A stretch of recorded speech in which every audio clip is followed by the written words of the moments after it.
The champagne glass trembles in Jasmine's hand, catching fractured rainbows from the $20,000 crystal chandelier overhead. The jazz quartet has gone silent. 50 of the East Coast's elite women in Chanel, men in bespoke Tom Ford have stopped mid-conversation, their eyes fixed on the massive projection screen that has just flickered to life behind my sister. She stands on the raised platform in our parents' living room, her Vera Wang gown gleaming like freshly fallen snow, that 5-carat diamond engagement ring catching the light as she gestures toward the dark corner where I'm stationed at the audio console. "Thank you to my poor sister Jordan," she says, her voice dripping with practiced sympathy, "who always accepts living in the shadows so I can shine." The room erupts in polite laughter. I see my mother's satisfied smile. My father, Lucas, nods approvingly from the front row. But Aidan Caldwell, tech billionaire, my sister's fiancé, the man who was supposed to seal her ascent into the stratosphere of wealth, doesn't laugh. He releases her hand like it's contaminated. He pulls out the iPad controlling the smart home system. His fingers move across the screen with the precision of a surgeon making an incision. "Interesting," he says, his voice cutting through the laughter like a scalpel through silk. "Let's see what the data says about who really owns this house." The projection screen behind Jasmine shifts. Her engagement photo slideshow vanishes, replaced by something else entirely. That is the moment my sister's life ends. Right at her own engagement party. But the fuse for this explosion wasn't lit in the ballroom. It was lit 4 months ago, not in a chandelier-filled hall, but in the dark. The road to this destruction was forged in the stifling mechanical heat of the converted storage closet that served as my office. The server racked like angry hornets, radiating waves of warmth that made sweat bead at my temples despite the October chill outside. On my dual monitors, the 3D CAD rendering of the glass house rotated slowly, all clean lines and impossible angles. A cliffside masterpiece, designed to make whoever lived there feel like they were floating above the Atlantic. The digital clock in the corner read 11:47 p.m. I had been there since 6 that morning. Through the security camera feed on my second monitor, the one I was not supposed to know about, I watched my sister Jasmine in the main office. The glass-walled, air-conditioned, light-flooded space that should have been mine. She was scrolling through wedding dress websites, her perfect manicure clicking against her smartphone screen. Every few minutes she laughed at something, probably a text from one of her society friends. She hadn't opened AutoCAD once that day. My phone buzzed. A text from Jasmine. "Need you to revise the wedding invitation design. Aidan says the current font looks cheap. Fix it by morning." I stared at the message. The invitation I designed. During my lunch break, which she took credit for. I zoomed in on the glass railing detail in the blueprint, the one Aidan specifically asked about the month before. The one Jasmine waved off as boring technical stuff. I ran the horizontal load calculation for the 3rd time, adjusting the laminate thickness to exceed state building code requirements by 40%. Because when you were designing a home for someone else's children to grow up in, you didn't cut corners. Even if that someone was marrying your sister. Even if she was taking credit for every calculation you made. The closet door opened without warning. My father filled the doorframe, his 6'2" frame blocking out the hallway light. Lucas Price, president of Price & Co., still wearing his suit at midnight like he was auditioning for a corporate thriller. "Working late?" he asked, though it wasn't really a question. The glass railing calculations. "Good," Caldwell called earlier. "He's concerned about the timeline." He stepped into the cramped space, and suddenly there was no oxygen left. I reminded him that this firm has never missed a deadline. "Don't make me a liar, Jordan." The trap agreement sat between us like a landmine. Training repayment agreement provision. $50,000. I allegedly owed the company for professional development if I quit before 5 years were up. 5 years of working in this closet while Jasmine took credit for my designs. 5 years of earning $35,000 annually, while she pulled $120,000 as lead designer. 3 years and 2 months left on my sentence. "I won't let you down," I said. The words automatic. Pavlovian. "You'd better not. Your sister's wedding depends on this project." He adjusted his cufflinks. "Cartier. Probably worth more than my car. Jasmine is building something bigger than you could ever understand. The Caldwell connection will transform this firm, transform our family name. Transform Jasmine," I thought. "The rest of us are just the scaffolding." He left without closing the door. I listened to his footsteps fade down the hallway, then returned to my screen. The glass house rotated silently, beautiful and perfect, and completely uncredited. My phone buzzed again. Another text from Jasmine. Also need you to call the caterer tomorrow. Aiden wants to add a sushi station. You know what he likes.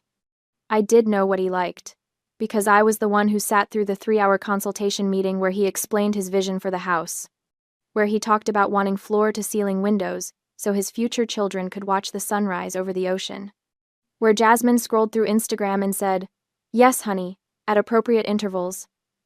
I saved my work and pulled up my personal folder hidden 3 subfolders deep, password protected. Inside were 73 completed architectural designs, houses I had created in stolen hours between assigned projects. Each one signed, Jordan Price, Architect, in the bottom right corner. In this folder, I existed. I was about to close it when I noticed the file properties. Total hours logged, 1,847. That was 1,847 hours of my life, spent building a career in secret, in a closet, while my sister built her throne in the glass office. The cursor hovered over the delete button. It would have been so easy, erasing the evidence of my own ambition, accepting that Jasmine was the architect and I was just the ghost in the machine. Instead, I created a new folder. Titled it, Evidence. I did not know why yet, just instinct. The following morning, the conference room smelled like expensive coffee and Jasmine's Tom Ford perfume. Aiden Caldwell sat at the head of the table in a charcoal suit that probably cost more than my annual salary, his tablet opened in front of him. My sister perched beside him in a white power suit, her engagement ring prominently displayed every time she gestured. I was tucked in the corner, labeled Technical Assistant on the meeting agenda. My role: take notes, stay silent, provide information only when directly asked. I've been reviewing the structural plans, Aiden said, his finger tracing the glass railing on his tablet screen. This section, the cantilevered deck. Is this safe for small children? What's the horizontal load resistance required by state building code? Jasmine's smile didn't waver. Oh, honey, don't worry about the boring technical details. It looks romantic, and that's what matters. Trust me, I've spent months perfecting the aesthetic. I'm asking about engineering. Aiden's voice was patient, but I caught the edge underneath. What's the load rating? Jasmine's eyes flickered to me for a microsecond, a silent command, but her mouth kept moving. The glass is very strong, top of the line. Jordan handles all the numbers stuff. Disappointment flashed across Aiden's face. It was subtle, just a tightening around his eyes, but I saw it. I had been watching people be disappointed in me my entire life. I recognized the expression. I instinctively leaned forward, unable to watch the firm's reputation crumble. Actually, the railing uses triple laminated tempered glass rated for 500 pounds per linear foot, which exceeds the state requirement of 200 pounds by... Crack. Pain exploded in my shin. Lucas's shoe, slamming into my leg under the table with practiced precision. The kind of strike that didn't leave visible bruises, but sent a clear message. I swallowed the rest of my sentence. What Jordan means? My father said smoothly, his hand on my shoulder in a gesture that looked fatherly but felt like a vice, is that all technical specifications have been verified by our engineering consultant. We have full certification documentation available upon request. Aiden's gaze shifted between me and my father, calculating. I'd like to see those certifications. Email them by the end of day. Of course, Jasmine said brightly, already moving to the next topic. Now, about the master bathroom, I was thinking about Calicut marble. The meeting continued. I sat in silence, my shin throbbing, and typed notes I'd later transform into the certifications Aiden requested. Certifications Jasmine would send under her name. As we were leaving, Aiden stopped beside my chair. Jordan, right? I nodded, not trusting my voice. You know your building codes, he said it casually, but his eyes were sharp. Assessing. She's very thorough with the details, Lucas interjected, steering Aiden toward the door. That's why we keep her on the technical team. Everyone has their role. Aiden glanced back once before he left. I pretended to be absorbed in my laptop. That night, back in my closet office, I opened the evidence folder, added a new file, meeting, notes, 10 15 txt. I typed. Aiden Caldwell asked about glass railing specifications. Jasmine couldn't answer. I provided technical data. Lucas kicked me to maintain silence. I stared at the words. I wondered what I was doing, who I was doing it for. Then I saved the file and returned to work on the glass house, making sure every calculation was perfect. Because even if no one would ever know I designed it, I would know. And I refused to let my sister's incompetence result in someone's child falling through a defective railing. My phone buzzed. Jasmine. Wedding emergency. Need you to call 3 florists and get quotes for peonies. Aiden loves peonies. Due tomorrow. I looked at the clock.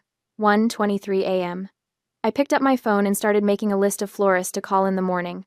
Because that was what ghosts did. We served. We did not speak. Not yet. Time blurred as the project deadline approached. The calendar on the wall mocked me, counting down the days until the deadline, until that night, 2 nights before the engagement party. The instant ramen cups formed a small graveyard around my keyboard, 4 empty ones. Testimony to meals eaten without leaving the closet. My forehead rested against the spacebar, and I was dimly aware that I had been asleep for maybe 20 minutes when the AutoCAD autosave ping jolted me awake. The clock read 2:17 a.m. My neck screamed in protest as I lifted my head. The door opened. Panic flooded my system. Lucas did random checks sometimes, making sure I wasn't wasting company time. I frantically minimized the wedding planner spreadsheet I was working on, unpaid labor for Jasmine, and pulled up the glass house blueprints. But it wasn't my father's cologne that filled the small space. It was something more expensive, more subtle. Aiden Caldwell stood in the doorway wearing a Stanford hoodie and jeans, holding an insulated high-end delivery bag from Matsuhisa. He looked confused, then shocked, then something else I couldn't quite read. Jordan? He looked around the closet, the server racks, the single fluorescent light, the complete absence of windows. What? Where's Jasmine? My mouth had forgotten how to form words. Aiden Caldwell was in my office. At 2 a.m., holding what looked like takeout from a restaurant where dinner for 2 cost $400. She's not here, I managed. But the system alert. He held up his phone, showing the smart home app. The office server activity triggered a notification. I thought. He trailed off, understanding dawning. I thought she was here working on our house. The "our house" hit different than it should have. Like he was already emotionally invested in the building that existed only in blueprints and my exhausted brain. He set the thermal bag down on the only clear corner of my desk, next to my $2 instant ramen cups. Sushi, he said absently, and truffle fries, kept warm in the insulated bag. The contrast was almost physically painful. Truffle fries and artisan sushi next to preservative-laden noodles. Jasmine told me you didn't know how to use AutoCAD, he said slowly, his eyes on my screen. She said you were just support staff. I didn't respond. Couldn't respond. The fear was still too ingrained. Aiden leaned closer to the screen, and I resisted the urge to minimize it. He was seeing the detailed cross-sections I was working on, the specific safety adjustments he had asked for 3 months prior. The ones Jasmine said were too complicated to implement. He straightened, pulled out his phone, and opened something. The edit logs, he muttered, scrolling. The system tracks every user's time in AutoCAD. My heart hammered against my ribs. 480 hours logged under your account on this project. He looked at me, and there was something dangerous in his expression. Not angry. Colder than that. Jasmine's account shows 2 hours, both spent renaming files. The last active login was 14 weeks ago. The fluorescent light hummed above us. The server racks maintained their angry hornet symphony. I waited for the world to end. Instead, Aiden sat down on the floor, just dropped into a cross-legged position like this cramped closet was his meditation space. He opened the thermal bag and pulled out a container of sashimi. When was the last time you ate something that didn't come from a microwave? He asked. I don't know. He held out the container. Eat. Then tell me what the hell is going on. I should have refused. Should have maintained the illusion. But I was so tired, and the tuna belly looked like jewels, and something in Aiden's expression said he already knew the truth anyway. I took the container. The first bite made me want to cry. She's at Avalon, I said quietly. The club downtown. Bottle service with her friends. Aiden's jaw tightened. While I thought she was here working on our future home. She does this a lot. The words tumbled out before I could stop them. She has me log into her laptop remotely and move the mouse every 20 minutes so the system shows activity. Makes it look like she's working late. Jesus Christ. He scrubbed his hand through his hair. What else? And maybe it was exhaustion, or maybe it was the fact that someone was finally asking. But I told him. The trap agreement, the stolen trust fund, the wedding planning I did unpaid. The meeting where Lucas kicked me for speaking up, the 4 years of designing buildings that would have Jasmine's signature in the corner. Aiden listened without interrupting. His expression got progressively more glacial. When I finished, he was quiet for a long moment. Then, I came here because I thought I was marrying someone dedicated to building beautiful things. Someone who understands that architecture is about creating spaces where people build their lives. He looked at the screen, at my blueprints. I thought I was marrying an architect. Jasmine is a fraud, he said it clinically, like diagnosing a software bug. And I'm an idiot who was so caught up in the aesthetics that I didn't check the source code. He stood, pulling out his phone. I need you to help me run a forensic audit. Every project file, every financial transaction, every communication log. Can you do that? If Lucas finds out, your father's trap agreement is worth less than the paper it's printed on. My legal team will shred it in about 48 hours. Pro bono. He met my eyes. I will not marry a fraud, Jordan, and I will not let your family trap you in this closet for another 3 years. Help me compile the evidence, and I'll set you free. Freedom. The word sounded foreign. Impossible. What's the catch? I asked. No catch. Just one condition. I need the absolute truth. Every file, every discrepancy, everything they've stolen from you. Can you do that without your fear getting in the way? I thought about the evidence folder buried in my hard drive. The meeting notes, the work logs. 4 years of documentation I'd been keeping without knowing why. I can do that, I said. Aiden extended his hand. Not for a handshake for my phone. Give me your number. We'll coordinate through a secure VPN. Nothing they can trace. I handed over my phone. I watched him type his contact information.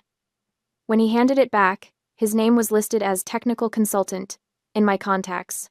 Innocuous. Smart. 48 hours, he said, heading for the door. Then we burn it all down. After he left, I sat in the silence of my closet office, holding a container of $80 sushi, and let myself imagine what freedom might look like. Then I opened the evidence folder and got to work. The sun rose on the day before the engagement, casting long shadows across my bedroom floor. I was holding a navy blue dress I had bought from a clearance rack for $89. It meant 2 weeks of skipped lunches and walking 3 miles each way to save on gas. But when I looked in the mirror, I saw someone who might exist outside a storage closet. Someone who might attend her sister's engagement party as a guest rather than as help. I was holding the dress when my mother walked into my bedroom without knocking. What is that? Meredith Price asked, her former model posture making even her bathrobe look regal. It's for tomorrow night. For the party. Her hand shot out, snatched the dress from my grip. Are you trying to upstage your sister? It's navy blue. It's modest. I just thought. You thought wrong. She balled up the dress and threw it in my wastebasket. From her other hand, she produced a black, shapeless garment that looked like a janitorial uniform. You're working at the tech booth. You wear this. Jasmine is the queen tomorrow night. You are the help. Wear this and stay in the shadows. In the past, even 3 days prior, I would have cried. Would have retrieved the dress from the trash after she left and cried over the wrinkles. I would have hated myself for wanting something as simple as looking presentable at a family event, but that day, I thought of the USB drive in my pocket, the one loaded with 3 months of forensic analysis. Bank statements showing $200,000 in construction materials that were actually charged at Hermes, Louis Vuitton, and the Four Seasons. Server logs proving I designed every building Jasmine had taken credit for. Text messages she sent her ex-boyfriend. I took the black uniform from my mother. Bowed my head. Yes, ma'am. She looked satisfied. Good girl. Remember, Jordan family comes first. Your sister's happiness is all that matters. After she left, I picked the navy dress out of the trash, smoothed out the wrinkles, and hung it in the back of my closet. Not to wear tomorrow, but to remind myself what I was fighting for. My phone buzzed. A text from technical consultant. Phase 1 complete. Legal confirmed. Trap agreement contains 14 violations of state labor law. It's void. Are you ready for Phase 2? I typed back, ready. 3 dots appeared. Then, good.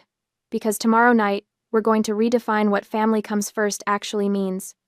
Later that afternoon, the VPN connection was established at 4:47 p.m. Jasmine was at the Ritz Day Spa, getting the full bride treatment, $800 of facials and massages that she charged to the Glass House construction budget. My parents were at the estate, directing the party setup. I was alone in the office, with full access to every file in the company server. Okay. Aiden's voice came through my headset, calm and methodical. I'm running a custom script to cross-reference the Glass House budget against external vendor databases. It'll chew through the raw data faster than we can manually. Start with the materials. Running it now, I said, initiating the algorithm he sent over. The screen flickered as the script ran. 20%, 50%, 100%. A list of red flags populated the screen.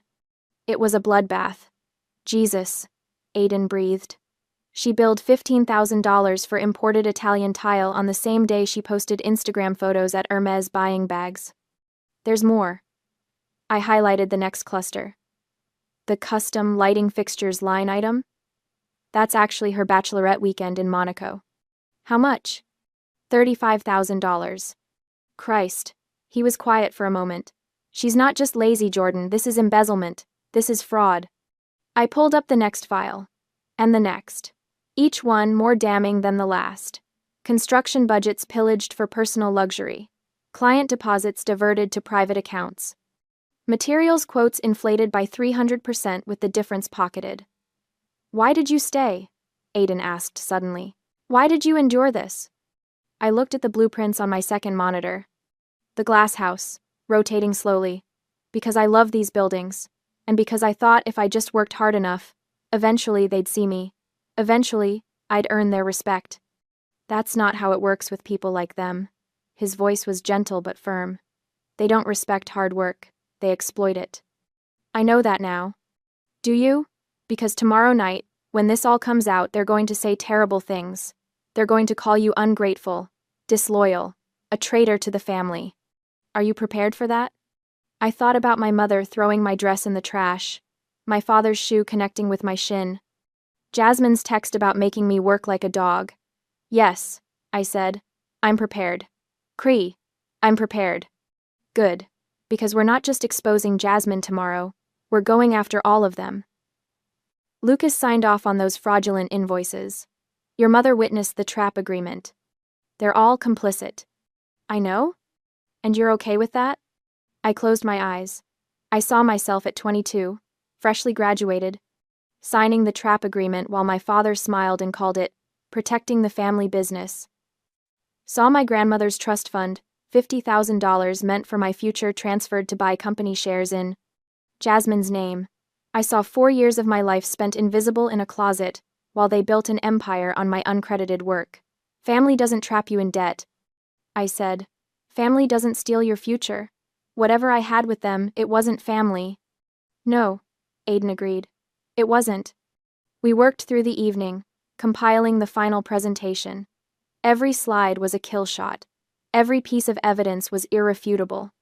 By 11 p.m., we had something that would make a prosecutor weep with joy.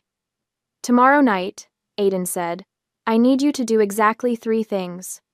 First, set up the presentation on the projection system but keep it hidden until I give you the signal. Second, make sure the intercom in the tech booth is live. I want audio documentation of everything. Third, when it's over, walk out the front door and don't look back. Can you do that? Yes. Jordan. His voice softened. After tomorrow, your life changes completely. Are you ready for that? I thought about the Vermont property listing I'd been secretly browsing. The studio space with massive windows. The sign I'd already designed in my head. Jordan Price, architect. I've been ready for 4 years, I said. Then let's go build you a new life. 30 minutes before the first guest arrived, the engagement party had transformed our parents' estate into something from a magazine spread. White roses everywhere, $12,000 worth. I knew because I vetted the florist's quote. the $20,000 crystal chandelier throwing prismatic light across marble floors. 75 guests in designer labels worth more than my car's blue book value.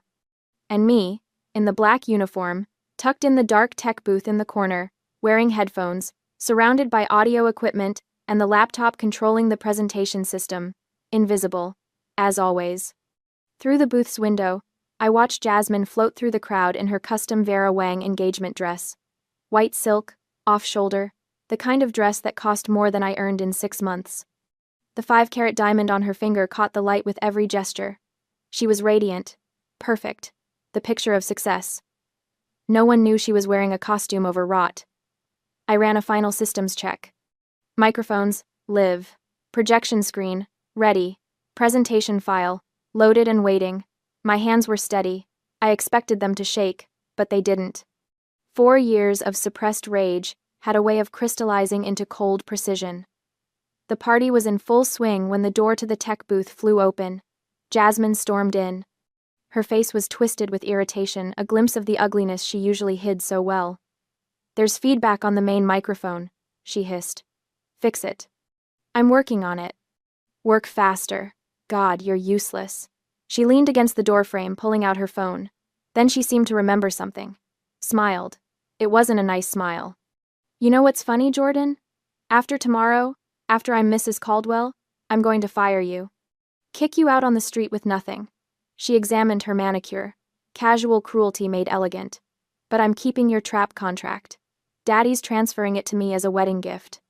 You'll work as my personal assistant to pay off the debt. Or you'll go to jail for breach of contract. Your choice." My hands paused on the keyboard. Personal assistant? Oh, you'll love it. Picking up my dry cleaning, scheduling my hair appointments, making sure my coffee is the right temperature. All the things you're actually qualified for. She stepped closer, her voice dropping to a whisper. "You'll spend the rest of your life in my shadow, where you belong. And if you ever try to speak up, ever try to claim credit for anything, I'll destroy you. I'll tell everyone you're a jealous, delusional liar who tried to sabotage your own sister's happiness." She was close enough now that I could smell her perfume, see the cruel satisfaction in her eyes. "You'll rot in that closet until I don't need you anymore. Then you'll rot somewhere worse. Because you're nothing, Jordan. You've always been nothing. And nothing is all you'll ever be." She didn't know 3 things. The intercom system was live. Every word was being recorded. Aiden was in the VIP lounge with an earpiece, hearing everything, and I stopped being afraid approximately 48 hours prior. I looked up at her, met her eyes directly for the first time in years. "Happy engagement, Jasmine. I hope you like my gift." Confusion flickered across her face. "What gift?" "You'll see." She stared at me for another moment, then scoffed and left. Through the window, I watched her rejoin Aiden on the platform, instantly transforming back into the radiant bride-to-be. But Aiden's body language had changed. He stood a meter apart from her instead of close, didn't take her hand when she reached for his. His face was a mask of professional courtesy covering something arctic underneath. My phone buzzed. A text from technical consultant. "Heard every word. She's done. Stand by for my signal." I put on my headphones, pulled up the presentation file, and waited for the moment that would change everything. Through the window, I saw the jazz quartet positioning for Jasmine's toast. The guests gathered with champagne glasses. My parents stood proud and satisfied in the front row. They had no idea the floor was about to drop out from under them. My finger hovered over the enter key. Showtime. And now, we are back at the beginning. Time 0. Jasmine ascends the platform like she's mounting a throne. The chandelier above her creates a halo effect, angelic, ethereal, exactly the image she spent 29 years cultivating. She raises her champagne glass, and the crowd falls silent in that expectant way that means someone important is about to speak. "Thank you all for coming tonight." She begins, her voice clear and confident. "This has been such an incredible journey, and I'm so grateful to share this moment with the people who've supported me." She pauses for effect, then turns toward my dark corner. Especially my sister Jordan, who's always accepted her place in the shadows so I can shine. It takes a special kind of person to be satisfied with so little, to never want more than what they're given. Thank you, Jordan, for being that person. The room laughs. Polite, condescending laughter. My mother dabs at her eyes like Jasmine just delivered a touching tribute instead of a public humiliation. Lucas nods approvingly. But Aiden doesn't laugh. He releases Jasmine's hand. She has to grab at air when she reaches for him again. He pulls out the iPad controlling the smart home system, his face absolutely neutral. It's the expression I imagine he wears during hostile takeover negotiations. Interesting, he says into the microphone, his voice cutting through the laughter like a blade through silk. Let's see what the data says about who really deserves to shine. He looks toward the tech booth, makes direct eye contact with me through the window. I press enter. On my control monitor, the feed changes. I know the massive 100-inch screen behind Jasmine is mirroring exactly what I see. Her carefully curated engagement slideshow, professional photos of the happy couple, romantic shots at sunset, images of them touring their future home vanishes. Replaced by something else entirely. Slide 1. Work logs, the Glass House Project. Jordan Price, 480 hours logged. Jasmine Price, 2 hours logged last active. 14 weeks ago. File renaming operations only. The room goes quiet, not the expectant quiet from before. Something heavier. That's just technical back-end stuff. Jasmine says quickly, her voice faltering. Jordan handles the boring computer work while I focus on the actual design. Aiden clicks to the next slide. Slide 2. Text message exchange. Between Jasmine Price and Marcus Vance, September 3rd. Jasmine. Aiden is boring but loaded. Once we're married, I'm taking his black card and shopping until I drop. Jordan will have to work like a dog so I can relax. Marcus. Cold-blooded. I love it. Jasmine. The best part? I'm making Jordan work as my personal slave after the wedding. She's so pathetic she'll actually do it. The crowd's murmur is no longer polite. It's a shock, disgust, the sound of social standing crumbling in real time. Jasmine's face has gone white. That's fake. That's someone doctored those texts. Aiden, honey, you know I would never. Next slide, Aiden says coldly. Slide 3. Financial records. Glass house construction budget. Material discrepancies. $15,000 imported Italian tile. Actual. Hermes bags. September 15th.